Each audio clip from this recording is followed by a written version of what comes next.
Hey everyone, it's another episode of the DLC Drop podcast. My guest today is Dante Simpson. Dante is the CEO of ESPAT TV. He has a tremendous background with brands, Gucci Group, Sony, BMG Music. I could go on and on. He's lived all around the world, and what they're doing in the esports space is bringing premium content to our industry. He has a lot to share. Let's get into it. Drop in the untold stories of industry leaders, influencers, and insights on future innovation.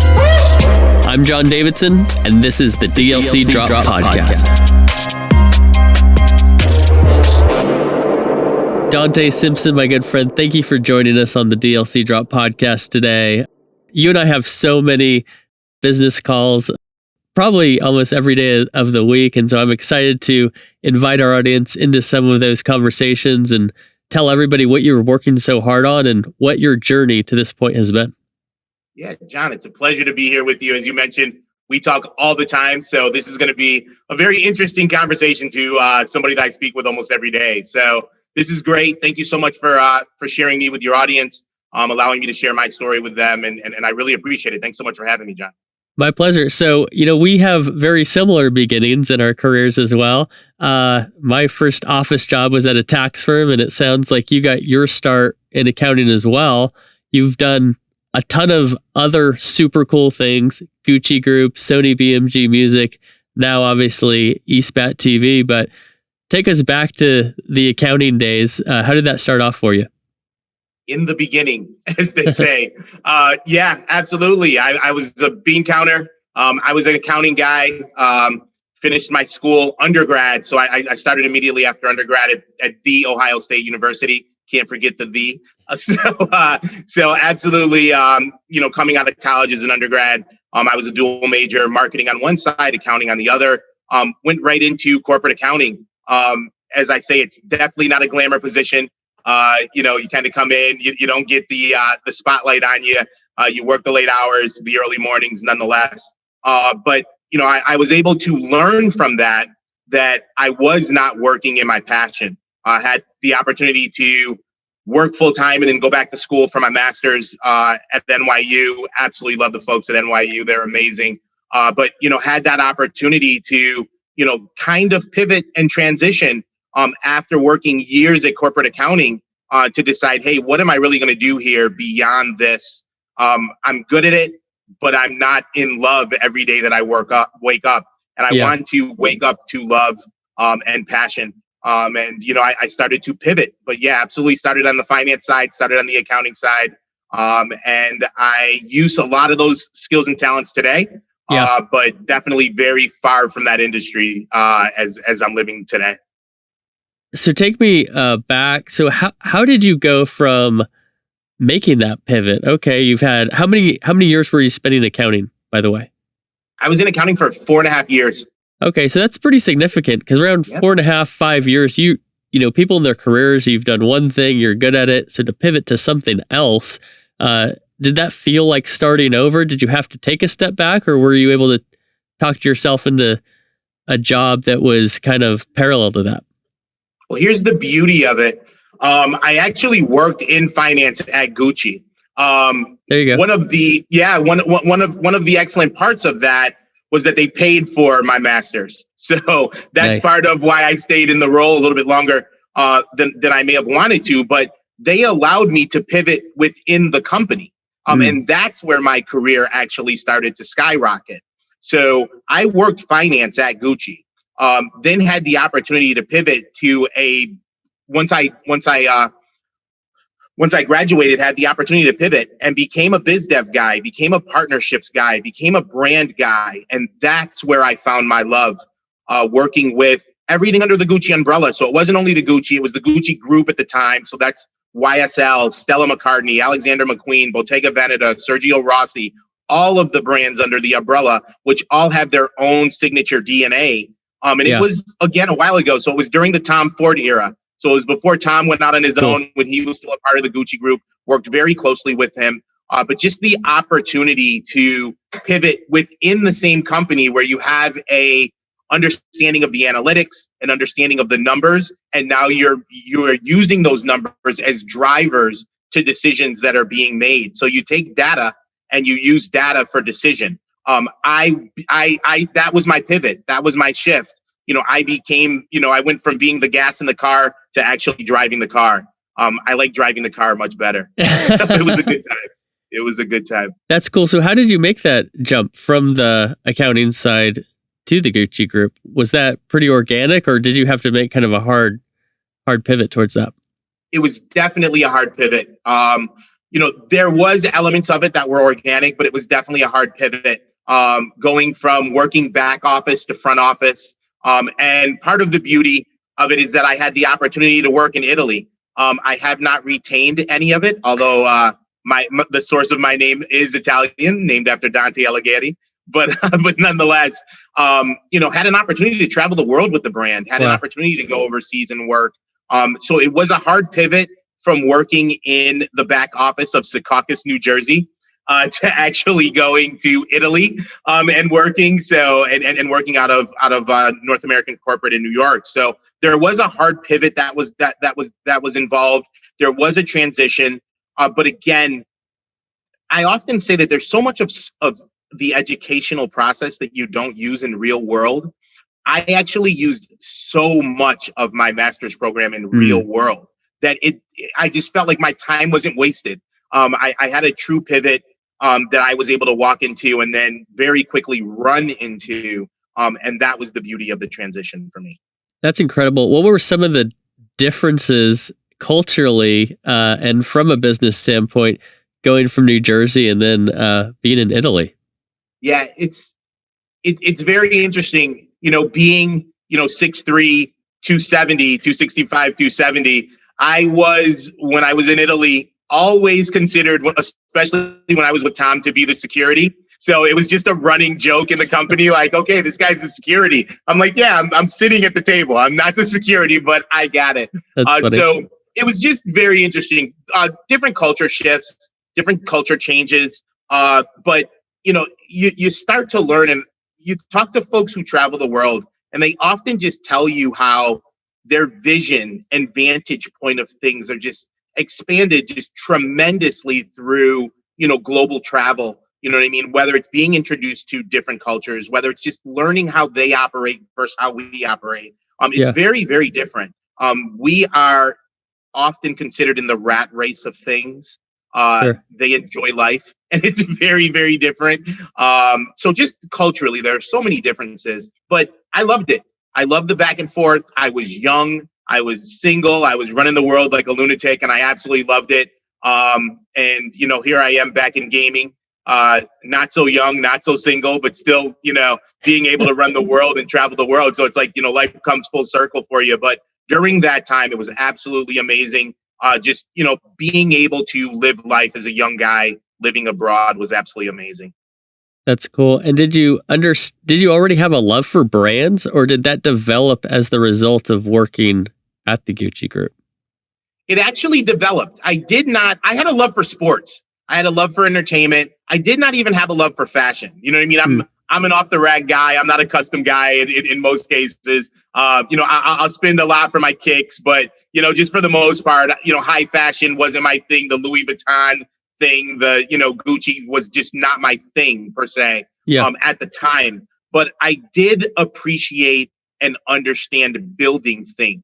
And that's where I feel if you understand the art of building, somebody can put you into any industry and you can identify, once you connect with that industry, where the opportunity to build resides. I say to folks all the time, they'll say to me, hey, Dante, give me a sentence, give me 2 sentences, like across all of, the litany of industries that you've worked, how would you describe yourself? And I always say, if I could put myself in another position, I'm a marriage counselor. I bring together 2 entities for one common purpose. That's it. That's the art of the build. So once you recognize how to bring together 2 entities for one common purpose, that's the builder, that's the bridge that we definitely like to work within. And I feel like you can drop it into any industry once you understand the components on both sides. And once you understand that bridge or that marriage, that's where you're able to build. And that is the key to any market, any industry. I've applied that to fashion. I've applied it to music. I've applied it to live event, now applying it to production and content. It's just understanding what the consumer's looking for, what the brand is looking for, and what's the bridge or the marriage to bring that to amplify both sides of the equation. That's something that it's one of those things that seems really common sense, but I feel like a lot of people don't do it. And I think one of the biggest pieces of it, and expand on this if I'm missing anything, but is simply listening, going to somebody and asking them what they need, what they're looking for, rather than starting to pitch your own thing. Is that accurate, or would you add to that? You're 100% correct. So many times folks come in with a preconceived notion of what's needed without understanding what's needed by all the parties. There's a happy medium in between that can amplify all sides. And I use, and I'm going to kind of forward to gaming, but I don't want to leave, the fashion industry, but I'll use Twitch as an example. I think Twitch did an amazing job of staying the course of who they were. And all of a sudden the audience came to them. The NFL, the other entities came to them. The same with fashion. Fashion was very rigid in high fashion and what that meant. And there was a day that they opened and they said, listen, we've really got to tap into culture. We've really got to tap into different elements that exist. And what you started to notice was, because they were not doing it, they made room for Supreme. You know what I mean? They made room for Kith. They made room for Off-White. Now, what do you see them doing? They're hiring those very people as their creative directors today. Those were transitions that were made a long time ago in the slow recognition of, we've got to identify culture. We've got to mix classic with cool. And once you're able to do that, that's going to be the future of who we are, understanding the future demographics and the future markets. And if you take a look at all of your major brands, your major high fashion brands, that's exactly what they're tapping into today. So the very things that we started, well over 15 years ago, you're seeing them executed today. And sometimes, you're just ahead of the curve that way. I believe that, visually we were ahead of the curve, and you're starting to see now everybody play in that space. That's incredible. And so I think that goes perfectly into ESPAT and how, you're a co-founder there. You definitely recognize something that needed to happen, having experience or having partners who had experience with something that was already happening. Take us through the origin of ESPAT, and then let's talk a little ESPAT TV. Absolutely. ESPAT was actually, there are three co-founders. It was the brainchild of my partner, Ed Brooks. So Ed is one of the creators of the NFL studio, just to kind of give you a little backdrop. And it literally started with a search. He was looking for an esports image and was just having the most difficult time finding it. Yep. And he's like, I'm not able to find it in my, in common spaces that I look for this image. I wonder why that is. And he started to do more research, and he was like, wait, they're not here. You know what I mean? I can find them on Flickr, you know what I mean? But I can't find stock images or this type of image. And, he had categories that he was looking for, and he said, ding, ding, ding, here's an opportunity. And in, kind of discovering that, he's like, let me call one of the smartest guys that I know in licensed images. And he called my second partner, who's Mario Prosperino, 25-year guy that comes from Getty and Associated Press. So he worked very closely with the licensed image side of things. And he says, hey, I've got a guy who knows esports, who knows gaming, who knows marketing, who's kind of got, a vision and, is innovative in this space. Let me call Dante Simpson. That's where I got the call. It literally started in a Joe and Juice on a napkin. And that is absolutely no lie. We were kind of going back and forth, and we joke about that, but that's literally where it was started. And, we started in 2018. Our first event was Overwatch. And we go to the live event and we see, Khaled on the stage, and, I'm back in my music element coming from music. I'm like, okay, I get it. And then I'm like, wow, they don't, everybody loves Khaled, but I was like, there's not the overwhelming, tearing down the rafters that I was expecting. There was not a great response at the Barclays Center. And I love Khaled, but, that's just the reality. All of a sudden the teams come out and I see, everybody's going crazy. Spitfire comes out and the different teams and people are going nuts. And I'm like, this is absolutely unbelievable. I'm in love. And, it was in Brooklyn and it was great. And we captured those images, and it was, the first event. And we like to think of ourselves as a picture tells 1,000 words. We like to tell 1,000,000. We were created on equality and fairness for the photographer. It wasn't about the publisher. It wasn't about the tournament organizers. It was literally about the photographer. We want to give them a business model that's very fair, that's very equitable to them. So we came into this from a community perspective. It was never, the big lens of corporate, here's the opportunity, here's the capitalism opportunity here. That was not the model. The model was, hey, how can we build something that's very fair, that's very visible to the photography, specifically the esports photography community. Anyone that's worked with us will tell you, we paid them faster than they expected. They were like, wow, we worked with you. We usually have to wait like net 30. You guys paid us the same weekend. Like, this is unbelievable. We changed payment structures, payment models, the recognition of the talent, so on and so forth. And it was great. We started to meet the guys, we're meeting the talent, we're meeting the team, we're working with the tournament organizers, we're meeting the brands. And it was great. It was absolutely wonderful. But for me and my mind, I'm looking at this and I'm saying, okay, where's the future of this entire thing? To me, I always say content is king. The future of this is content. How do we align around content? And none of us are streamers. You know what I mean? So, we're not going to necessarily go create a stream on Twitch per se. Although I have one just, for me personally, but, none of us are, we're not Shroud. We're not even close.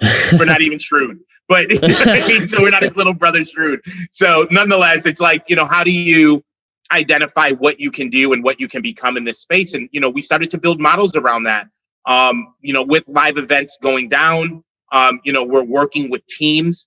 And Mario has done an absolutely incredible job working with the teams. So you can get content and images of the guys in their uniforms, in their jerseys, excuse me. What does it look like when you get them outside of their jerseys, and what's the opportunity there? So Mario works very closely with that. And I pivoted and I say pivot all the time, but I did truly pivot to, the content side of the business. And that's where I reside, is ESPAT TV, with our amazing partners. So I'll kind of speak about that in a bit, but that's kind of who we are. We like to think that we're premium content. Think of everything outside of YouTube gaming, YouTube TV. Think of everything outside of Twitch. We operate in that comfort space. So that's who ESPAT TV is. I love that, because gaming and esports absolutely has trailblazed the way we consume content. But anytime you're innovating on a tech side, the quality content in this example is going to lag behind a little bit, right? So traditional sports has amazing premium content, 4K. You've got these amazing angles with the cameras and everything, but nobody's watching programmatic television or traditional television. So you have all these streamers with their webcams, right? And everybody's watching that. But now, as I think the mass audience has come over to streaming and come over more to gaming and esports, it seems like a perfect time, in my perspective, for the premium content to match the way that it's consumed. Is that how you're seeing it? Absolutely. I couldn't agree more. I think that that's the opportunity. I mean, think about what we just saw last week, the announcement, and I'll use Venn as the example, but more so the show, the announcement of the show that Hector's doing. Ryan Wyatt's his first stop. And it's like, look at that show, of the understanding of 4K, the understanding of the stories that can be told, the stories that folks just don't know. We do know that we've got a huge audience that's just coming into the space. Being able to be a storyteller and taking it outside of a every 3 day piece of content, for example, that we know leads to burnout amongst folks, and actually bringing it into a premium space where you've got multi cameras, you've got multi angles, you've got the 4K, you've got the UHD. And kind of bringing that to life. To me, we've got so many stories, we've got so many opportunities to tell those stories, but also at the same time, And we do have a group that's so amazing at this under the ESPAT TV umbrella. I take a look at immersive content, and I used Unreal Engine as the example. Obviously, Sony believed in that with a $250 million, minority equity stake in their brand. They are obviously making a big push towards immersive content and understanding that we in the gaming space are leaders in that immersive content. What does the future of that look like? There's just so many opportunities that are developing right before our face that it becomes very interesting as to what content looks like tomorrow. I always joke around and I say, listen, I can remember the first, not I can remember, but, I can think back to a moment where there was the first Batman comic book, for example, or there was the first Avengers comic book. There's no way that they had in their mind Avengers Endgame. They didn't think that this was coming. No chance. You know what I mean? Like, there was a lot of transition. Stan Lee could not have been thinking that big for some of these, Spider-Mans and things of that nature. But look at where we are today. And then I think of gaming in the same light. Look at where this can be in the future around content. It's pretty amazing. Yeah, when you and I first met, you were sharing this concept with me. I vividly remember one of the examples you gave was NFL films, that a lot of popularity around the NFL really grew when you started telling the stories of the athletes, when you took the helmet off and you saw the actual person and you told the story of their life. And I've heard it said that it's really hard to hate on somebody when you know someone's story, because you understand why they are the way they are, or you've seen the things that they've persevered through. I'm a big believer in growing our space. I have friends who do want to keep it more core, but I think growing it sustainably in the right way. And I think when parents better understand the ecosystem, it's, their kids are more likely to have more opportunities to engage in it.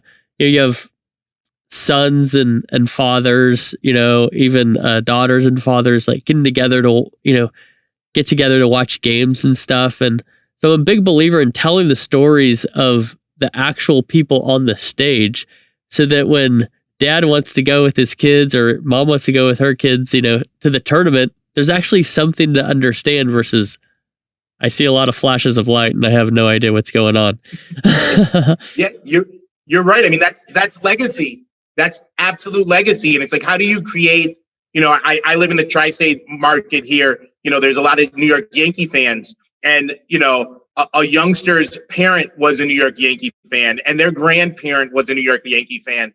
I tend to think, what's going to happen when somebody takes a moment, turns that moment into a love, and then passes that love down to their parent or to their child, excuse me. So I think of, being able to tell the story of, Drake's commitment to 100 Thieves, and then the love of 100 Thieves, and then the pandemic and the moment that LA Thieves was formed. Yes. The very first live event with LA Thieves, where they get to connect with their fans and doing it in a live environment. That's going to be madness. And then being able to then pass those stories down to your child. Like, I was there when LA Thieves had their first live event, and, this, that, and the other. And the love of the stories that you hear around other sports, that's true legacy.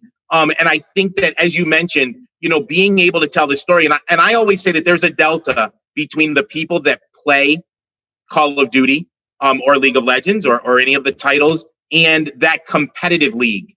That delta is where the opportunity exists. What's the difference between all the people that play Call of Duty and then the folks that are interested in the competitive component of Call of Duty? Yeah. Where's that space? Because that space is the opportunity. And you don't necessarily have to love boxing in order to have, during the Mayweather era, watched Mayweather versus Mosley 24/7 and say, I love this guy and I hate this guy, but I'm tuning in because I want to watch this guy lose. You know what I mean? Or whatever. I mean, that boxing was built on that. You know what I mean?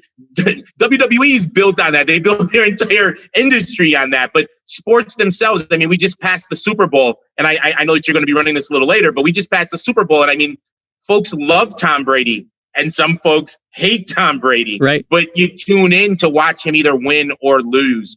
And that becomes an interesting growth model where folks are at least informed about the talent.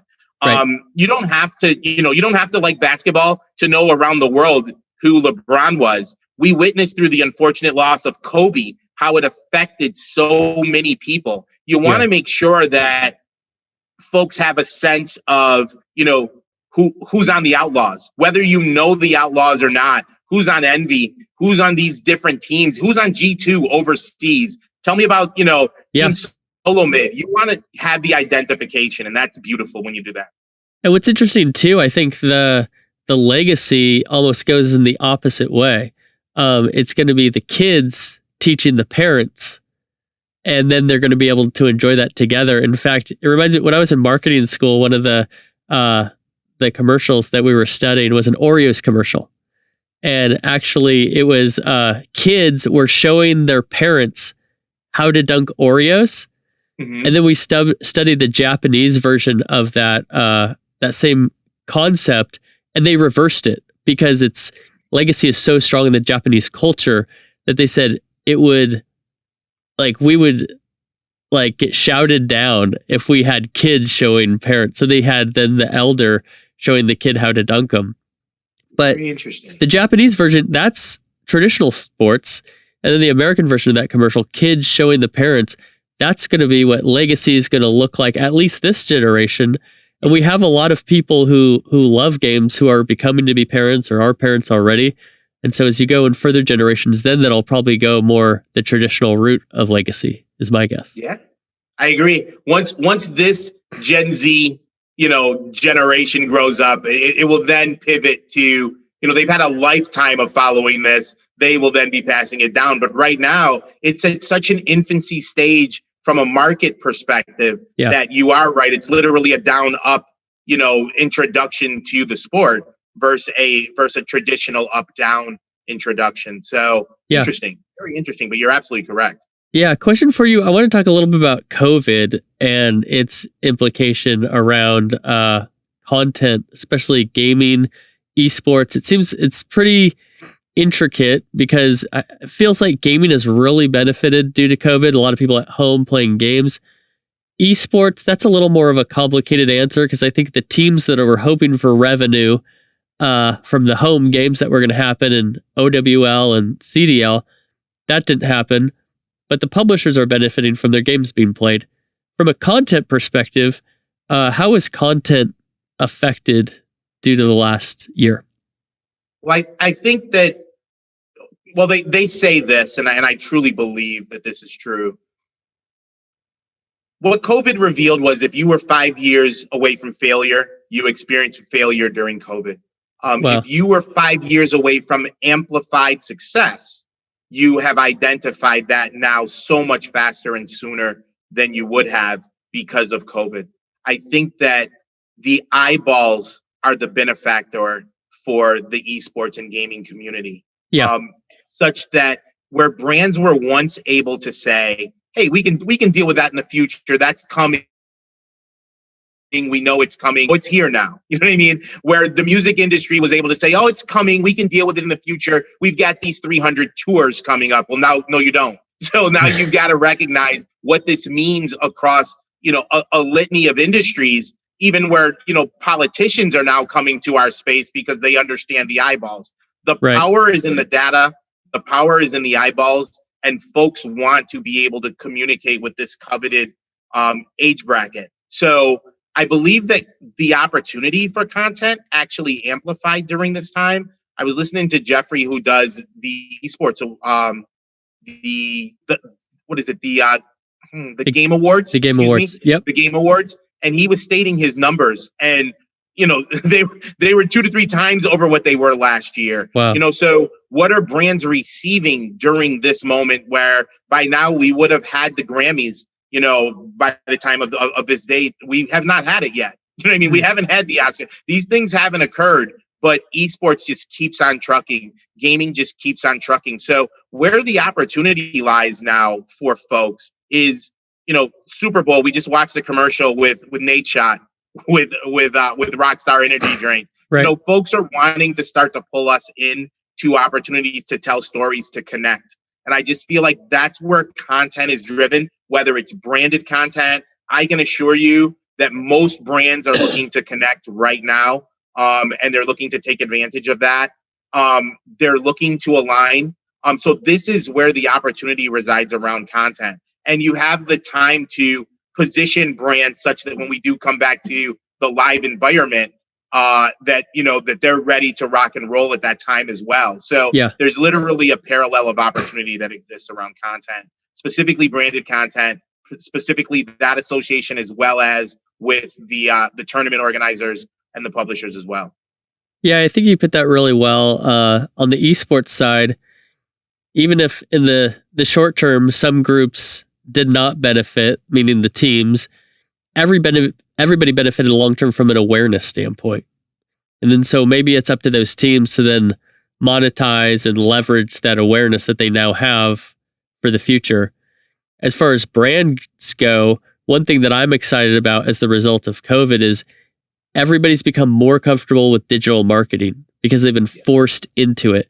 I was talking to a lot of my agency friends during the last year, and they're saying, yeah, usually brands don't want to change anything. They want to do it safe, right? They want to, they say, hey, that's an add-on. Nah, let's keep doing this thing. Well, this has been their only option. So either they're doing it or their competitors doing it. And even better, there's case studies that are emerging. I always say it's easier to sell a case study than an idea. And if you can say, hey, Pepsi, Coke's doing this, or you're going to Coke and you say, hey, we did this. This is what we learned. And also it's been a long time, that we've been shut down. So the brands that have had to hold their money or decided to hold their money, I mean, you got to spend that money at some point. You can't just stand on the sideline forever. And so I'm really excited to see how, from a digital and an immersive standpoint, that's going to continue even when the live events start to come back as well. I agree 100%. And one of the things that we've learned, and you and I, John, we talk about this all the time, some of these agencies and some of these brands actually don't have fully developed departments that truly understand the detail needed within the space. You know what I mean? So That's where interesting opportunities exist. Not to say they have not committed, an individual or, 2 to 3 individuals, but they don't have fully vetted and developed departments around this space. So they're coming and they're looking for folks. And what are you seeing now? You're seeing, 100 Thieves starting to have a content arm to what they're doing. Yeah. You're seeing the Misfits, who are a partner of ours, starting to have a branded arm to what they do. FaZe is doing the same. It's very interesting to see now these folks are coming out with their own, high quality premium production arms to what they're doing, understanding that this is a future of where an opportunity exists. And it truly does. And we welcome everyone to step into this space, and we applaud everyone that is. But this is definitely an opportunity that, the leaders of industry are identifying, and there's a tremendous opportunity here. And I always say, if you watch the tea leaves, you'll see what's happening, and it's happening right now. And it's a great place to be. It sure is. So talk a little bit about ESPAT TV, what you're building right now, what you're going to do, as much as you can share, of course, that you see coming in the near future here. Sure. Well, let me start by kind of telling you about ESPAT TV and, who we are and what we do. We are a ventured collective of producers in so many different spaces and across so many different landscapes. We got a lot of buzz for the partnership that we created with Ridley Scott, and some of the things that are happening there. So we created a buzz. Obviously, he's known for some of his legendary films, Gladiator and American Gangster and The Martian, and just dating back to 1977 with Alien. So he is one of the guys that's on the Mount Rushmore of Hollywood. One of the beautiful things is that we're bringing together an amazing piece right now with some names that you all know and love.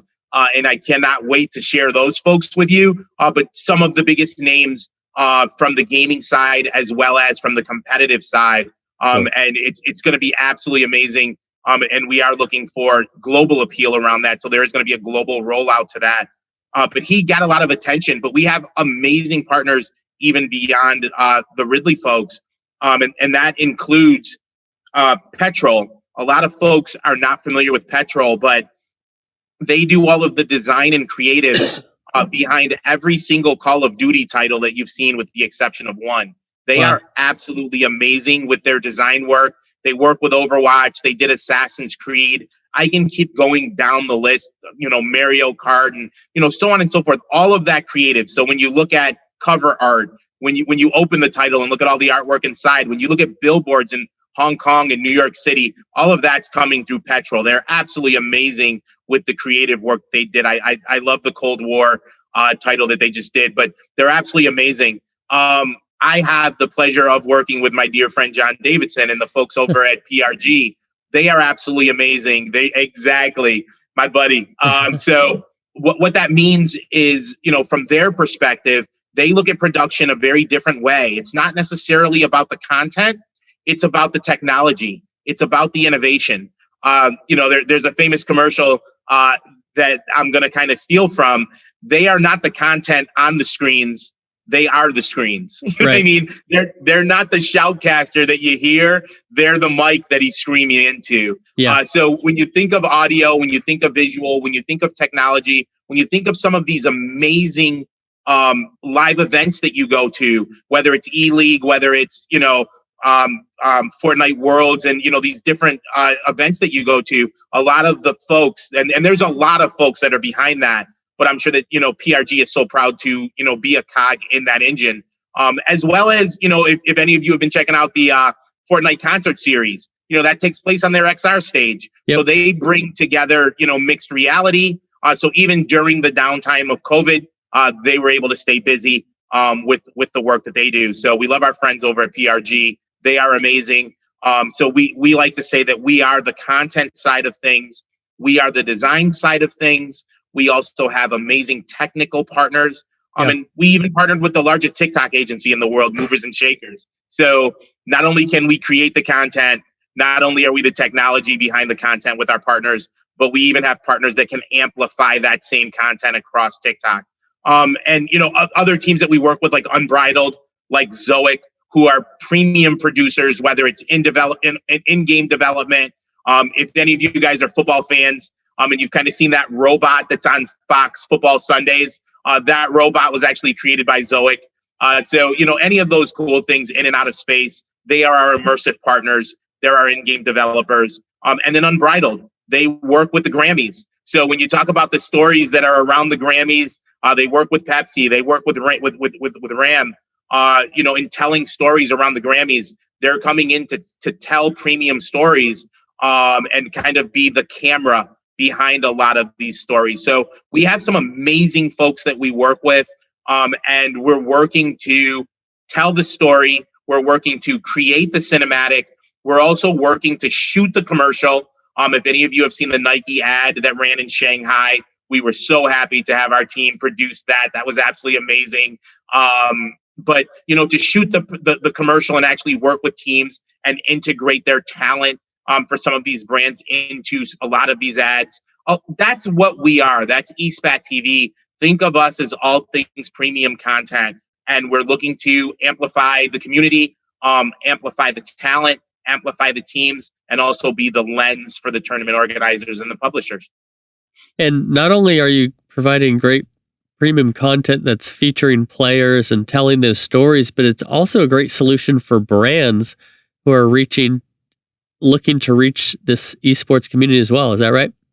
Absolutely. Absolutely. We've had brands come to us, and we're working with brands now that are looking to align. And they're like, hey, we want to align. We don't know the best folks to work with. We don't know, stories that resonate. We've all seen content that has absolutely fallen flat. One of the things that we do, even from a storytelling perspective, is that we work with our team partners. One of our team partners are the Misfits Gaming. We love them. Mutineers, Mayhem, Misfits. We love them. Love Legan. Love Justin. Obviously led by Ben Spoon, the entire team over there, Voss and Amy. They're absolutely awesome. But being a part of storytelling around their content, but also around branded content, being able to amplify from that position. So not only do we have storytellers on our team, but we work with teams to tell the story. So we believe that it's truly a reciprocal relationship where all of a sudden you've got teams or you've got talent saying, yeah, I was a part of that commercial, not only in front of the camera, but behind. So it becomes very interesting. And that's kind of how we align with the teams in that space. Well, I love that, especially with the brands, because sponsorship partnership dollars has been the number one source of revenue in esports. And a lot of times these partners are having a tough time receiving an ROI from these sponsorships. That creates a terrible outlook for the industry, very volatile. You know, you're going to have teams re-signing sponsors all the time, but you're also going to get kind of a bad reputation as an industry with non-endemics. And so I just love the way that you guys are helping brands do it in the right way so that those dollars do flow to our industry, but it's done in a way that resonates with the community that will flow dollars back to the brand so that they can receive that ROI and keep their dollars in our industry. I think that's so important. And everybody uses the word authenticity. I sometimes think that it's thrown around way too loosely, but I believe that if you're committing to tell a story and if you take the time to get the folks who live the story and they're truly a part of it, all of a sudden the community can say, these aren't just some stuffed suits in a back room that are trying to tell us what's going on. They really actually use talent from our space. And these folks are actually talking through those corporate budgets. And that's what becomes very interesting. And what we're looking to do is allow the talent to become the voice in a way that they choose to, whether it's, if you choose to stream, then that's great. If you're burnt out from streaming and you choose to come this route, we welcome everybody. Come and be a part of this because, you know, the brands are looking for you and they've been reaching out to us. So we're ultimately looking for you guys as well. So it's a great way to, to continue your love for the community and amplifying it. Absolutely. And the community really sees it as validation when non-endemic comes into our space and they do it the right way. They respect the community. They provide the community with content that they want or experiences that they desire. I remember years and years ago, I was talking to a friend who's a pro gamer, and this is when Chipotle was first kind of entering the space. I was like, dude, what do you think about Chipotle? And he was like, dude, I'm so hyped. I've eaten at Chipotle my whole life, and now they want to be a part of what I'm doing. And honestly, you know, I'm a skateboarder, so I come from a culture that's even more skeptical of brands than gamers. Okay. I was a little surprised at that answer. You know, I thought it was going to be like, what does Chipotle have to do with gaming? No, if you're doing it the right way, even if it doesn't necessarily appear that you have a direct tie to the act of gaming, there's a lot of validation that this community seeks that is going to be reciprocated into loyalty and eventually sales for those brands as well. And they were beloved. I mean, even, you know, just by the masses, it was a successful alignment for them. And I think that, you know, there's a few brands that can be the poster child of, here's the way to do it. Don't rush it. Don't make a 1-year commitment. Don't make a 2-year commitment. Truly become committed, but become committed across the layers of the community, not just at the highest levels of, you know, the tournament. You know what I mean? Really give a crap about the folks, the guys and the gals that are in the community, and do stuff with and for them. And, you know, not just a dollar, you know, toss to the community, but actually learn the folks and create true relationships there. And those relationships can last you far beyond any ROI that you expected. I love that. Well, I think that's a great wrap on ESPAT TV and your career experience. I really appreciate that. Why don't you tell our audience where they can find you, where they can continue to follow these amazing announcements and your amazing content that you're going to be putting out? Absolutely. You can find us on Twitter, ESPAT Media. Same with Instagram. And you can do the same with ESPAT TV, both on Twitter and IG. And you can find me directly. It's my initials, DSA_boss. All business, feel free to reach out to me on LinkedIn. I feel like I live there. So I'm always on LinkedIn, ready to talk. But yeah, I'm always available, but you can feel free to catch me on any of the above, and look forward to communicating with everybody. And John, it's such a pleasure, my friend. I cannot thank you enough. My pleasure. Well, thank you for sharing all of this with our audience here on the DLC Drop podcast. I got a lot out of it. I think they will too. Thank you again for joining us. Thank you so much for having me. Thanks, John. Thank you for listening to the DLC Drop Podcast. This podcast is part of the Esports Future Podcast Network and produced by Innovation Media Enterprises. Make sure you subscribe on your favorite podcast channel and leave us a review.